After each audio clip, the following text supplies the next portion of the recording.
నేను పాస్టరా ఏమన్నావు నువ్వు? పాస్టర్ ప్లాస్టర్ అని పెట్టుకో. ప్లాస్టర్ అని పెడితే బరాబర్ సెట్ అవుతుంది ఆయనకి. అయితే రీసెంట్ ఇప్పుడు ఆయన చనిపోయారు కదా, అయితే కొంతమంది చంపేశారు బ్రో లేదా యాక్సిడెంట్ అయింది అంటారు, ఏం చెప్తాను? నేను 100% చెప్తున్నా, యాక్సిడెంట్ అయితే కాలేదు.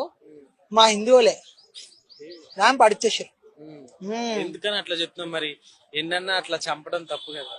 తప్పే లేదు బ్రో. నువ్వు ఒకవేళ నువ్వు అన్నా కూడా మా టార్గెట్ లో పడిపోతావు నువ్వు. అట్లా ఉంటది మరి. ఎందుకని అట్లా? That is Hindu power. చంపుకోవడం పవర్ అంట.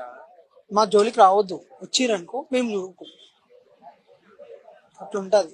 ఎవరైనా సరే మా దేవుళ్ళని గాని ఎవరైనా సరే అంటే మాత్రం ఎక్కిపోతుంది.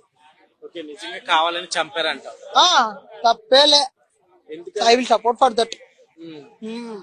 అలా మాట్లాడితే చంపుకుంటే బ్రో చంపడం కాదు బ్రో, గన్నుంటే షూట్ చేసి పడదు. ఇంకా మరి అయితే 80% ఉన్నారు కదా ఇండియాలో హిందువులు, మిగతా వాళ్ళకి పాయిజన్ ఇచ్చి చంపేయచ్చు కదా? బుల్లెట్ దిగుతుంది బ్రో. అట్లాంటి గురించి చంపేయచ్చు కదా? మాకు ఇస్తే ఛాన్స్ ఇస్తే మేము చేసేస్తావా? నాకు ఛాన్స్ ఇస్తే నేను చేస్తా, లేదంటే నాకు అనిపిస్తుంది నేను కొడతా. నాకు అనిపిస్తా ఏ ప్లాస్టర్ అయినా సరే గుర్తు పెడుతున్నా. ఎందుకని అంత కోపం నీకు? వాళ్ళ గురించి వాళ్ళు మాట్లాడుకోమని, మా దాని దగ్గర గురించి మాట్లాడితే మాత్రం రాడు దింపుతా. ఆయన అయితే మామూలుగా చంపేశారని అంటారు. I'm satisfied.